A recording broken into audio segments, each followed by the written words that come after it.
네, 사랑하는 청년 여러분 반갑습니다. 여러분 한 주간 잘 지내셨습니까? 되게 오랜만에 다시 뵙는 것 같아요. 한 달 만에 제가 2월 한 달 시리즈 설교를 쭉 스트레이트로 하고 한 달 만에 다시 이렇게 뵙게 됐는데 벌써 4월입니다, 여러분. 놀랍게도. 그리고 오늘이 벌써 사순절의 마지막 주, 6째 주간이 되겠습니다.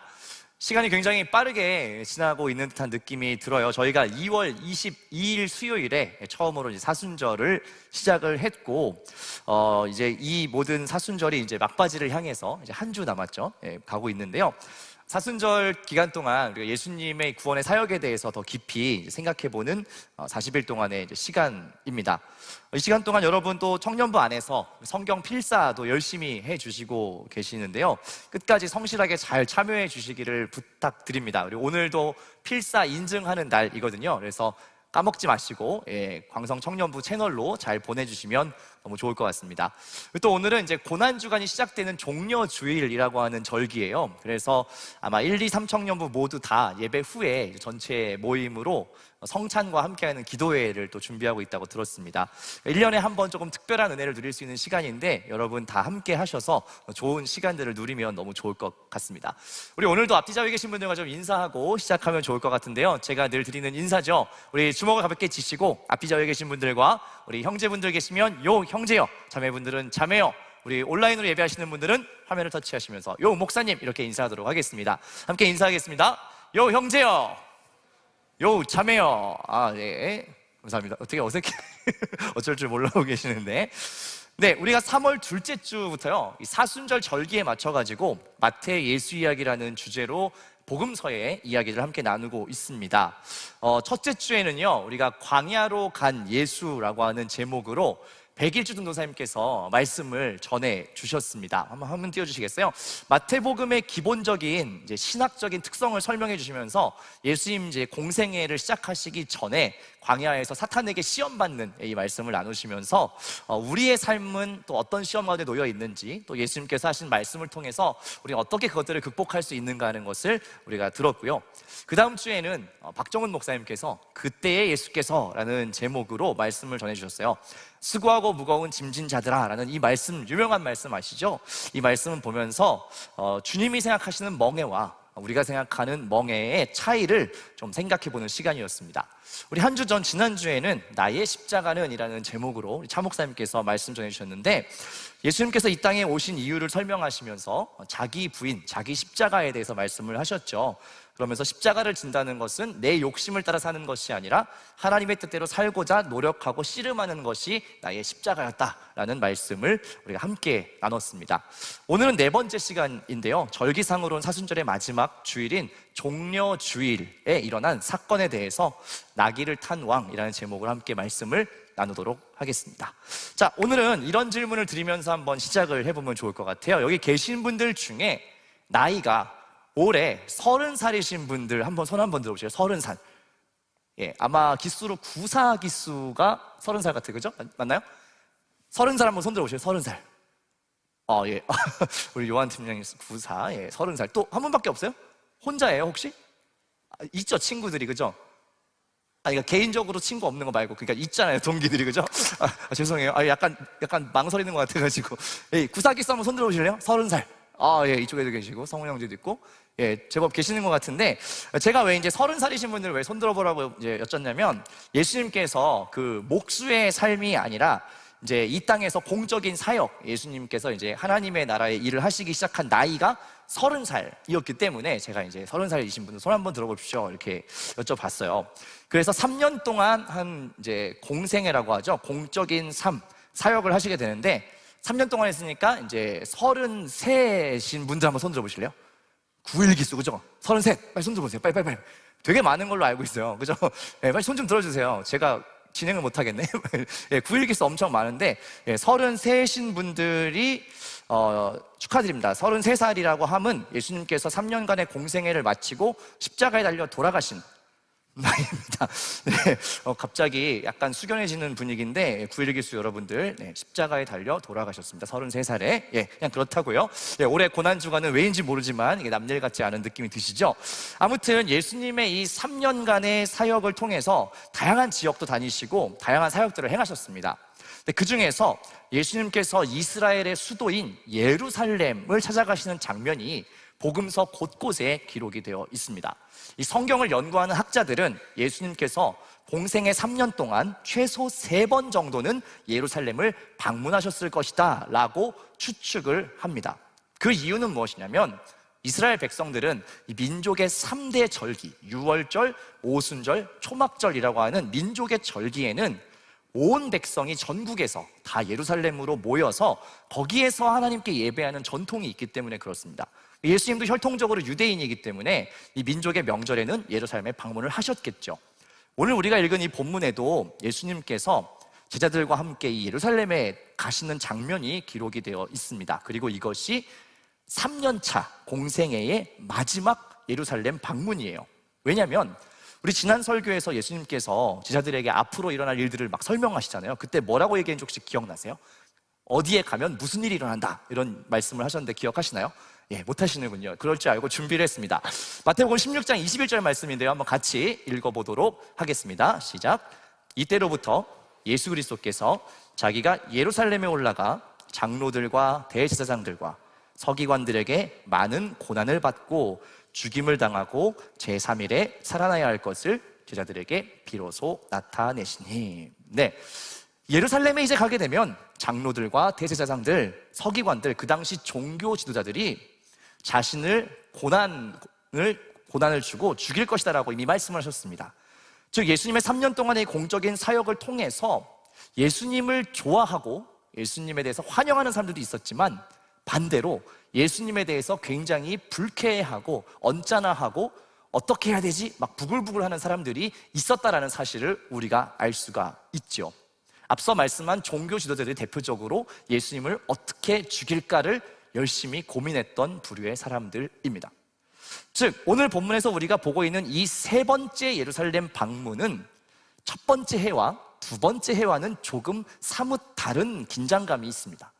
첫 번째 해는요, 사실 예수님의 존재가 사람들에게 그렇게 많이 알려지지 않은 때였습니다. 왜냐하면 주로 갈릴리나 가버나움 같은 좀 시골, 촌구석 위주로 이렇게 사역을 하셨기 때문에 아직 수도에 있는 사람들은 예수님을 잘 몰랐어요.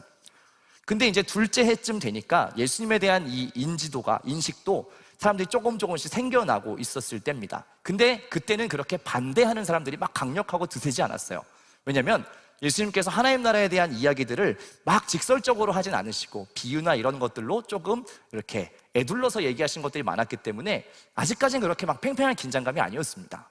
하지만 오늘 보는 사역의 3년차 때는 이제 예수님도 이 땅에서 계실 수 있는 시간이 얼마 안 남으셨잖아요. 그러다 보니까 사역의 후반부로 갈수록 예수님께서도 굉장히 선명하고 직설적으로 아주 노골적으로 이런 사람들의 죄에 대해서, 악함에 대해서 막 말씀을 하십니다. 그러다 보니까 이제 호불호가 막 갈리기 시작하죠.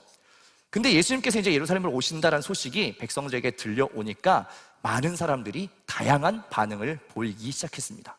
어떤 사람들은 이런 기대를 가지고 되게 오기를 반겼어요. 어떤 기대냐면, 와, 드디어 약속하신 저 메시아, 구약 성경에 기록된 그 우리의 구원자가 이제 진짜 오시는구나. 그러면 우리는 이제 이 로마의 지긋지긋한 압제에서 자유를 얻겠구나 라고 생각하면서 그 민족의 독립을 기대하면서 막 기다리고 있었던 사람들이 있었고요.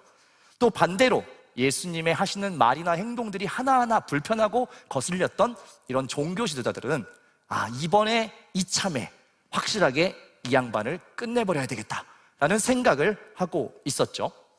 그리고 예수님께서는 이런 다양한 사람들의 분위기를 아시는지 모르시는지 자신이 가야 될 길을 묵묵히 준비하기 시작하셨습니다. 예수님께서는 이제 예루살렘을 들어가시기 전에 감람산 근처 벳바게라고 하는 마을에 도착하셨어요. 그래서 거기서 2명의 제자를 불러서 한 가지 명령을 하십니다. 우리 1절부터 3절까지의 말씀인데요, 같이 한번 읽겠습니다. 시작. 그들이 예루살렘에 가까이 가서 감람산 벳바게에 이르렀을 때에 예수께서 2 제자를 보내시며 이르시되 너희는 맞은편 마을로 가라. 그리하면 곧 매인 나귀와 나귀 새끼가 함께 있는 것을 보리니 풀어 내게로 끌고 오라. 만일 누가 무슨 말을 하거든 주가 쓰시겠다 하라. 그리하면 즉시 보내리라 하시니.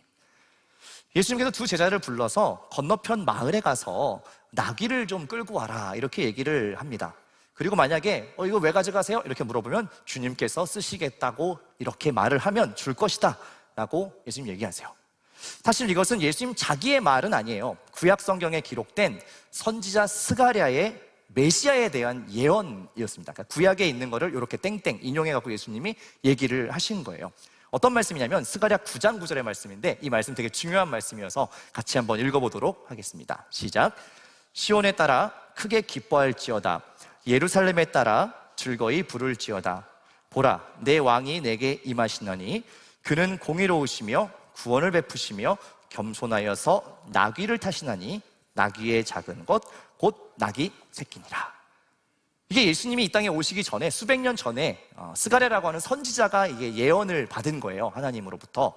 메시아가 오실 때는 어떻게 오시냐면 나귀 새끼를 타고 오실 것이다 라는 예언이 기록되어 있었어요.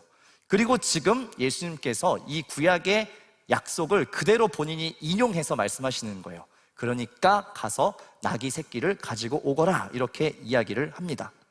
그런데 왜 하필이면 나귀를 타고 오느냐라고 여기 기록되어 있냐면 오실 그 메시아가 겸손한 왕이기 때문이다 라고 기록이 되어 있습니다. 평화를 전하기 위해서 칼과 창으로 다스리는 것이 아니기 때문에 겸손으로 섬기는 메시아라는 것을 보여주기 위해서 나귀를 타고 오는 그것이 하나의 상징이다라고 스가랴가 환상을 봤어요. 그리고 예수님께서는 지금 그것을 성취하기 위해서 진짜로 제자들에게 나귀 새끼 한 마리를 풀어서 끌고 와라 라고 말씀하신 것이죠. 우리 6절과 7절에 이어지는 말씀을 계속해서 읽겠습니다. 제자들이 가서 예수께서 명하신 대로 하여 나귀와 나귀 새끼를 끌고 와서 자기들의 겉옷을 그 위에 얹음에 예수께서 그 위에 타시니. 제자들께서는 예수님께서 시킨 대로 나귀 새끼를 실제로 풀어가지고 갖고 왔습니다. 그리고 예수님께서 타실 수 있도록 자기들의 겉옷을 벗어서 그 위에 안장처럼 올려놨어요. 이제 예수님께서는 이 나귀 새끼 위에 타셨습니다. 그리고 그 나귀를 탄 채로 예루살렘 성으로 이제 들어가십니다. 민족의 이 절기, 가장 큰 절기 6월절에 이 수도 예루살렘에 얼마나 많은 사람들이 지금 모여 있었겠어요. 그리고 그들은 예수님께서 이 성에 가까이 오고 계신다는 정보도 알고 있었습니다. 예수님께서 마침내 이 성문을 열고 탁 도착하시자 사람들의 반응이 실로 굉장했습니다. 우리 8절과 9절의 말씀을 함께 읽겠습니다. 시작.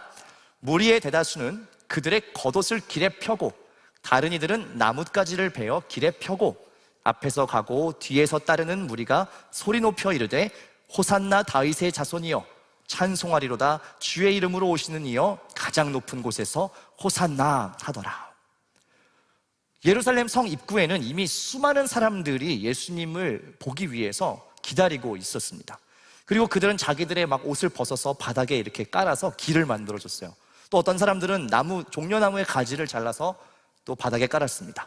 근데 이런 행동들이요, 갑자기 그냥 즉흥적으로 막 이렇게 해야지 생각해서 한 것이 아니라 그 당시 고대 근동의 문화 속에서 어떤 때에 이런 세레모니를 하냐면 한 나라의 왕이나 승리를 거둔 장군이 기환할 때 하는 것이 그 당시에 이런 문화였습니다.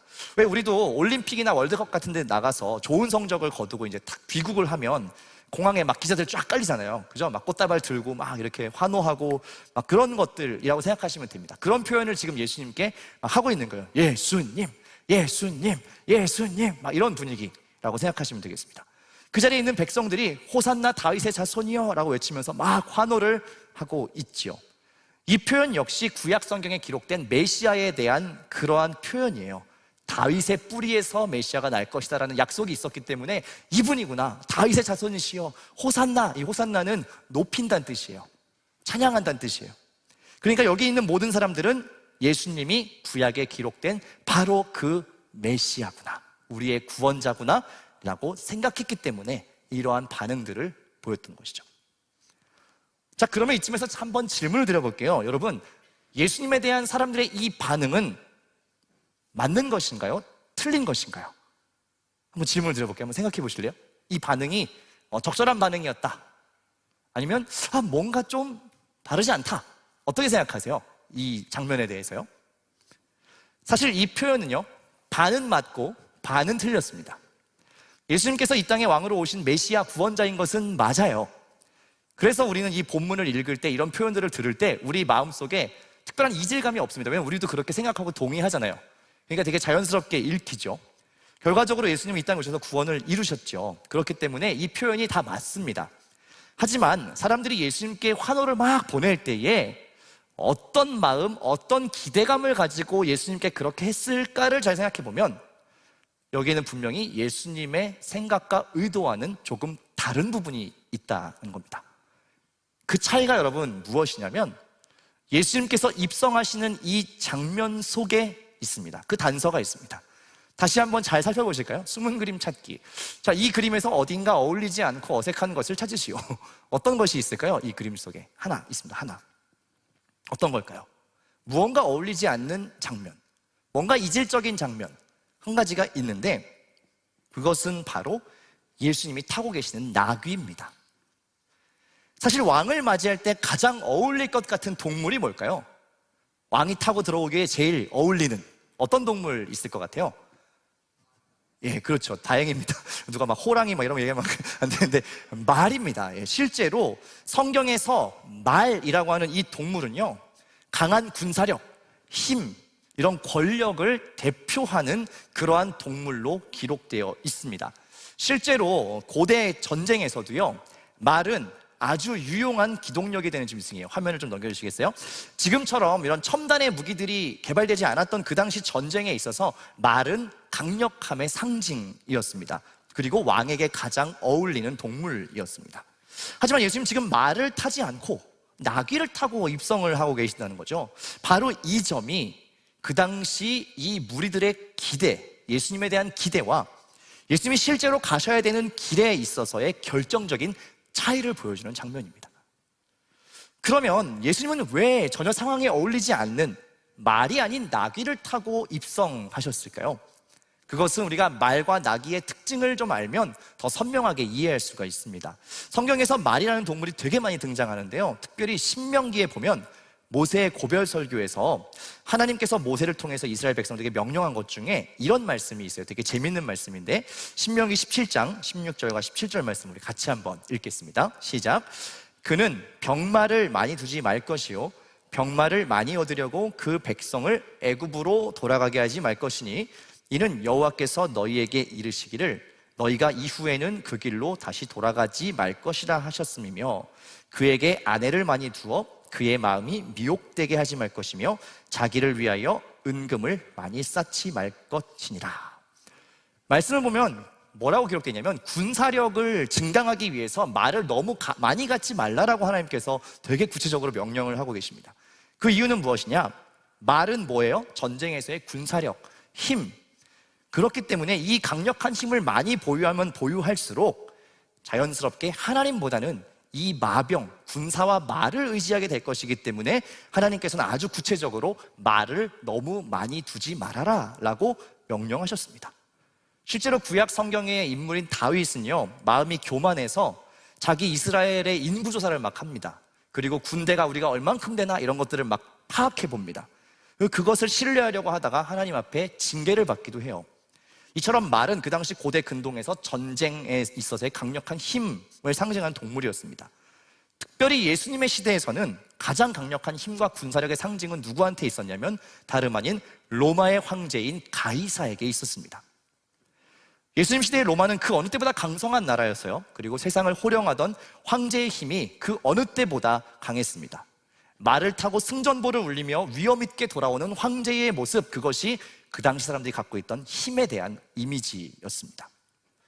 하지만 반대로 나귀는 어떤 동물이었냐라고 하면 그 당시에 짐을 싣는 용도로 사용하는 동물이었습니다. 짧은 다리, 그리고 뒤뚱거리면서 걷는 어쩌면 굉장히 우스꽝스러운 모습이죠. 한번 화면을 보여주시면 이렇게 무거운 짐을 지고 굉장히 노동에 쓰이는 그런 동물이었습니다. 말이 전쟁과 권력을 상징한다면 나귀는 평화와 겸손을 상징하는 동물이었습니다. 그래서 나귀를 타고 입성하시는 이 예수님의 모습은 메시아로서의 그분의 정체성을 가장 정확하게 드러내주는 장면입니다. 군림하고 착취하고 허세를 부리는 세상 왕들의 등극에는 분명히 말이 어울립니다. 그렇지만 세상의 무거운 짐을 짊어지고 겸손하게 섬기며 희생하는 메시아의 등극에는 나귀가 더 어울리는 동물이었던 것이죠. 예수님께서 이제 나귀를 타고 예루살렘에 입성하시자 무리의 엄청난 환호를 들은 많은 사람들이 굉장히 술렁이기 시작합니다. 우리 마지막으로 10절과 11절의 말씀을 함께 읽겠습니다. 시작. 예수께서 예루살렘에 들어가시니 온 성이 소동하여 이르되 이는 누구냐 하거늘 무리가 이르되 갈릴리 나사렛에서 나온 선지자 예수라 하니라. 네, 화면을 한 번만 더 띄워주시면 좋을 것 같아요. 사람들의 이 엄청난 환호에 놀란 이들이 도대체 저 사람이 누구냐라고 질문을 합니다. 온 성이 소동하면서 이 사람은 누구냐라고 물어보니까 수많은 사람들이 뭐라고 대답을 하냐면 갈릴리 나사렛에서 나온 선지자 예수라고 하는 사람입니다 라고 대답해요. 갈릴리 나사렛이라고 하는 이 지역은 이스라엘 백성들에게 있어서 굉장히 촌구석 같은 곳이에요. 아주 막 저 구석진 데에 있는 사람들이 별로 찾아가지 않은, 발달되지 않은 그런 촌동네입니다. 그래서 예수님이 제자를 막 불러 모을 때도 나다나엘이라고 하는 사람이 이분이 예수다라고 얘기를 했더니 뭐라고 대답하냐면 야, 나사렛에서 무슨 선한 게 나오느냐라고 반문할 정도로 나사렛이라는 동네는 굉장히 누추한 그런 동네의 상징이었습니다. 즉 예수님은 처음 태어나실 때부터 갈릴리 나사렛이라고 하는 아주 누추한 곳에서, 그리고 그곳에서도 더 누추한 동물의 이 구유에서 태어나셨고요. 세상을 구원하기 위한 메시아의 사역, 이 십자가의 길을 향해 나아가는 그 순간까지도 나귀를 타고 들어가셨다는 겁니다. 즉 한결같이 예수님의 모든 삶에는 세상이 말하는 힘과 높이의 길이 아니라 언제나 겸손하고 낮아지는 그 길, 하나님 나라의 방식이 그 모든 예수 그리스도의 삶 전반에 동일하게 깔려 있었다는 것입니다. 사랑하는 청년 여러분, 저는 해마다 돌아오는 이 사순절, 그리고 이번 한 주 고난주간을 앞두고서요, 이 예수님에 대해서 깊이 묵상을 하면서 예수님께서 왜 힘과 권력의 상징인 말을 타고 오시지 않고 나귀를 타고 오셨을까? 겸손과 희생의 상징인 나귀를 타셨을까에 대해서 좀 깊이 주목하게 됐습니다. 좀 안타까운 것은 뭐냐면 우리의 고난주간은요, 너무 예수님의 십자가 고난에만 좀 많이 집중되어 있는 것 같아요. 물론 그 자체가 구원의 사역의 정점이 맞습니다. 우리의 죄의 문제를 해결해 주시는 굉장히 중요한 사건이죠. 하지만 예수님의 십자가 사건은 딱 띄어서 그 사건 자체만을 바라보기보다는 예수님의 평생의 삶에 일관되게 흘러온 삶의 정신, 세상의 방식을 역행하는 겸손과 낮아짐의 역설 속에서 일어나고 있는 일이다라는 것을 우리가 꼭 기억해야 됩니다. 하나님께서 그 아들을 예수 그리스도를 통해서 세상을 변화시키는 방법은요, 결코 폭력적이거나 강압적이거나 사람을 착취하는 방식이 아니었습니다. 오히려 겸손과 온유함으로 낮아지고 먼저 섬기는 방식으로 우리를 대해 주셨어요. 그리고 이제는 우리에게도 우리의 이웃들에게 동일한 방식으로 살기를 부탁하십니다. 여러분, 고난주간의 이 예수 그리스도의 구원의 의미는요, 비단 나 한 사람에 대한 개인적인 구원의 것으로 그쳐서는 절대 안 됩니다.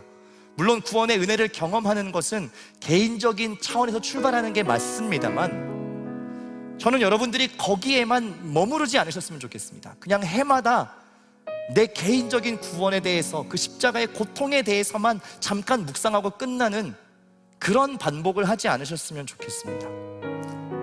더 나아가서 나 혼자 살아가는 삶이 아니라 누군가의 짐을 같이 짊어지는 삶, 나의 것을 기꺼이 내어줌으로써 다른 사람을 살려내는 삶, 겸손하고 온유한 모습으로 다른 사람들을 섬기는 삶이야말로 이 세상의 왕들에게서는 찾을 수 없는, 예수 그리스도에게만 발견되는 가장 중요한 정체성이자 우리 모든 그리스도인들이 따라야 되는 삶의 양식입니다.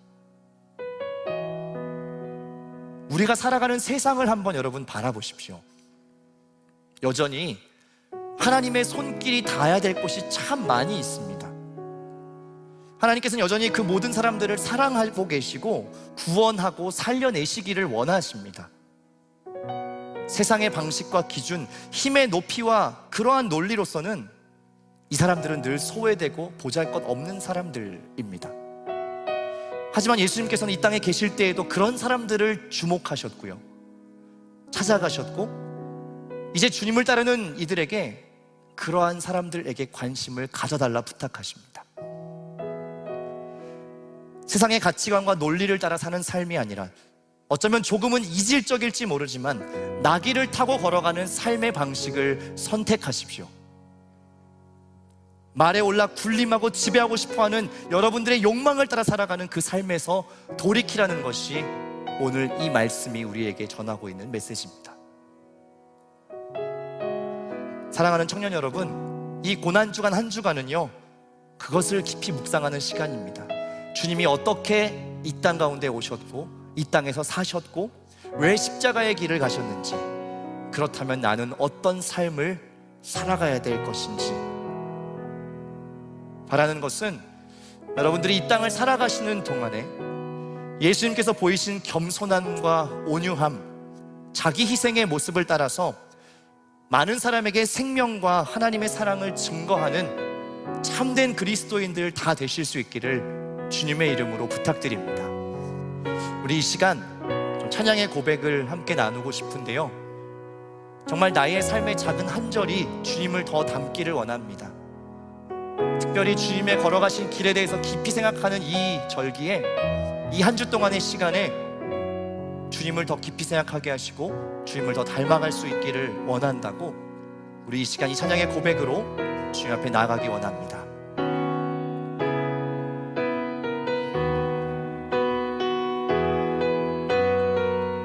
내 삶의 소망, 내가 바라는 한 분, 내 삶의 소망, 내가 바라는 한 분, 예수 닮기를, 예수 닮기를 내가 원하네.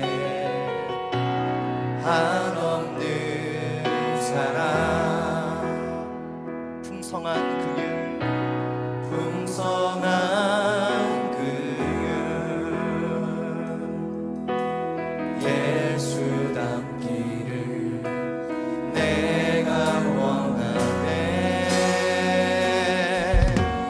예수 닮기를, 예수 오기를, 예수만 높이기 내가 원하네. 내 평생 소원, 예수 닮기를, 예수만 닮기를 내가 원하네. 우리 이 절로 고백하겠습니다. 온유하시고, 온유하시고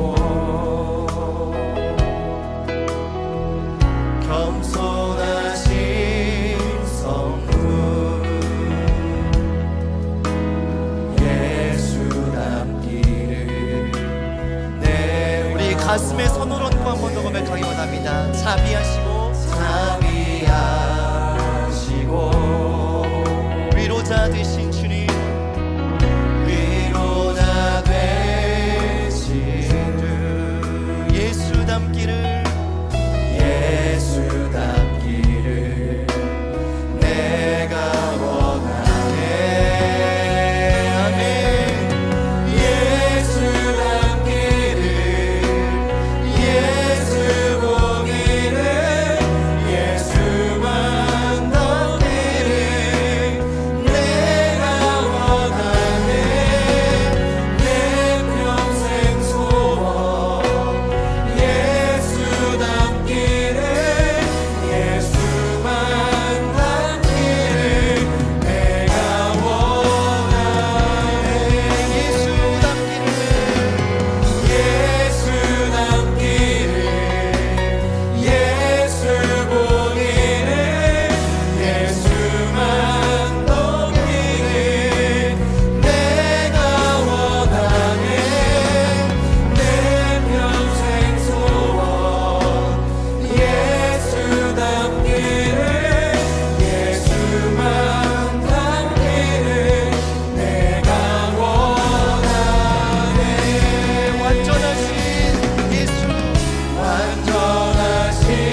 삶 가운데 너무나 익숙하게 받아들이고 있는 세상 왕의 방식들, 약육강식의 가치관과 고질원적인 감각들이 여러분 안에 어떤 것들이 있는지 우리가 생각하며 기도하면 좋겠습니다. 내 삶에 있어서 하나님 나라의 그 방식, 예수 그리스도께서 걸어가신 그 길보다 더 나에게 매력적이고 안정감처럼 느껴지는 그러한 감각들이 있다면 이 시간 주님 발견하게 하여 주시고 깨닫게 하여 주시고 또 주님 돌이킬 수 있도록 도와달라고 이 시간 여러분 가운데 있는 이 세상의 모든 가치관들을 주님 앞에 내어드리며 이 시간 마음과 함께 기도하며 나가겠습니다. 함께 기도합니다. 살아계신 아버지 하나님, 우리의 삶 가운데에도 여전히 말을 타고 등극하고 지배하고 그렇게 다스리기를 원하는 세상의 기준과 가치관들이 우리 안에 여전히 살아있음을 고백합니다. 아버지 하나님, 세상의 왕의 방식들, 그 약육강식의 논리들과 고질원적인 감각으로 우리에게도 익숙하고 그것을 사용하는 것이 우리의 삶에 더욱더 안정감을 줄 것이라고 그렇게 착각하는 우리 안에도 있음을 고백합니다. 하나님, 말하고 소망하는 것은 하나님 우리의 삶의 가치관을 이 시간 조명하여 주시고 성령 하나님 발견하게 하시고 새롭게 하여 주셔서 주님께서 걸어가신 그 십자가의 길과 그 역설의 길을 통하여서만 하나님 생명이 살아난다는 것을 기억할 수 있도록 도와해 주십시오. 하나님 주님 걸어가신 그 길을 우리가 한 점이라도 한 발자국이라도 밟을 수 있도록 인도하여 주시고 나 혼자 살아가는 삶의 방식이 아니라 그 역설의 삶을 살아갈 수 있는 하나님 인도하여 주시기를 주님 간절히 원합니다. 우리가 너무 신뢰하였던 것들, 우리가 너무 안정감을 가졌던 것들, 우리가 너무 믿을 만한 것을 생각합니다. 그 모든 것들을 내려놓고 나아갈 수 있는 새 마음을 허락하여 주시옵소서. 새 영을 허락하여 주시옵소서. 새 영혼을 창조하여 주시옵소서. 아버지 하나님의 노래를 멈추고 새 가치관들을 멈추고 아버지 하나님께서 허락하신 그 삶의 길을 따라갈 수 있는 참된 그리스도의 십자가의 삶을 살아갈 수 있는 하나님 도우시기를 원합니다. 하나님 역설도 이렇게 걸어서 인도하여 주시옵소서. 주님 나귀를 타고 걸어가는 하나님 그 길을 걸어가서 인도하여 주시기를 원합니다. 우리 한 가지 더 기도할 때에는 특별히 그 세상 왕의 길과 그 가치관에 의해서 생명을 빼앗기고 있는 사람들이 누구인지를 기억하며 기도하면 좋겠습니다. 그러한 이들에게 나귀를 타고 찾아오시는 주님은 어떤 의미가 될 수 있을까요? 또 우리는 우리의 삶의 자리에서 어떤 일들을 할 수 있을까요? 이 시간 여러분 기도할 때에는 특별히 억압받고 눈물 흘리고 신음하는 이들을 위해서 기도하실 때 주님이 고난 주간에 나의 개인적인 구원에만 집중하는 것이 아니라 나의 눈을 들어 더 시야를 넓혀서 여전히 그 구원이 필요한 사람들을 기억할 수 있도록 하여 주시고 내 삶 가운데에서 어떠한 작은 것들을 실천하며 나귀를 타고 걸어오시는 그 주님의 길을 걸을 수 있을지 이 시간 그렇게 기도하면 좋겠습니다. 주님, 나의 삶 가운데 구체적인 삶의 작은 실천들이 일어날 수 있도록 인도하여 주시고 나의 시야를 넓게 열어서 여전히 그 고난 가운데 있고 고통 가운데 있고 신음 가운데 있는 이들을 주님의 마음으로 바라볼 수 있도록 인도하여 달라고 이 시간 한 번 더 우리의 삶을 주님 앞에 올려드리며 같이 기도하며 나아가기 원합니다. 함께 기도하겠습니다. 살아계신 주님, 또 하나 우리의 삶 가운데 우리의 삶의 주변 가운데서 발견되는 수많은 고난받는 일이 있습니다. 정말 주님께서 나귀를 타고 이 땅 가운데 오신다면 어떤 이들을 향해서 나아가실 것인지 어떤 사람들을 향해서 지금 나아갈 것입니까? 하나님 우리의 삶의 방향은 어디를 향해 야겠습니까? 하나님 나의 삶에 걸어가야 될 길은 어떤 곳을 향해 야겠습니까? 하나님 홀로 살아가는 하나님 그런 이기적인 삶이 아니라 우리의 가진 생명을 나누어 살아갈 수 있는 하나님 적인 삶으로 나아갈 수 있도록 하나님께서 우리의 삶을 새롭게 하여 주시고 예배할수록 주님 앞에 나아가 말씀을 접할수록 하나님 주의 말씀을 기록할수록 주님 앞에 나아가 기도할수록 하나님 그것들이 우리의 마음 가운데 우리의 눈 가운데 보이게 하여 주시고 마음에 와닿게 하여 주시고 하나님 그들의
살아계신 주님, 우리 고백처럼 우리가 정말 주님의 작은 삶의 한 절이라도 닮을 수 있고 그 길 따라갈 수 있게 되기를 간절히 기도드립니다.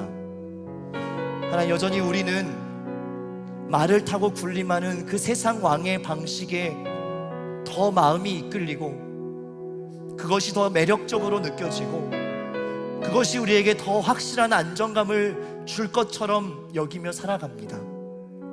그러나 주님, 오늘 이 종려 주일 또 주님께서 걸어가시는 그 고난의 길을 우리가 한 주간 깊이 생각하며 주님은 그런 세상 왕의 길이 아니라 나귀를 타고 겸손하게 그 생명을 내어주는 길로 걸어가신 것을 우리가 기억하오니 우리의 삶에서도 그러한 주님 살아가신 삶의 양식을 닮을 수 있는 은혜를 허락하여 주시고 또 우리의 눈을 들어서 여전히 고통 가운데 있는 사람들, 신음하고 있는 사람들, 주님의 그 구원과 생명이 필요한 사람들을 발견케 하시며 그들에게 손을 펴서 주님의 마음으로 할 수 있는 작은 일들을 우리의 이 한 주간의 삶 속에서 또 그리스도인으로 살아가는 평생의 여정 속에서 더 많이 닮아갈 수 있도록 주님 도우시고 인도하여 주시옵소서. 그리하여서 정말 우리가 주님을 닮은 삶으로 하나님을 영화롭게 하고 함께 살아가는 이웃들을 생명의 능력으로 풍성하게 하는 참된 그리스도인, 참된 신자의 삶 살아갈 수 있도록 주님 붙잡아 주시옵소서.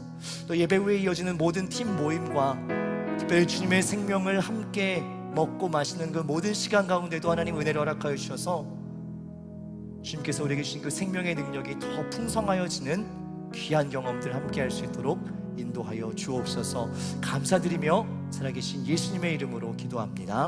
아멘.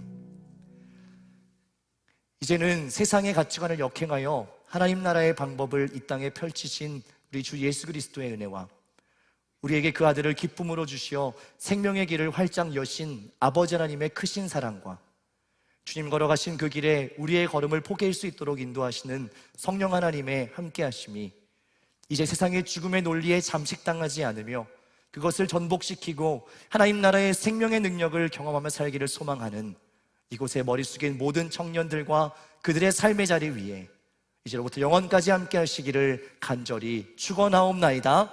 아멘.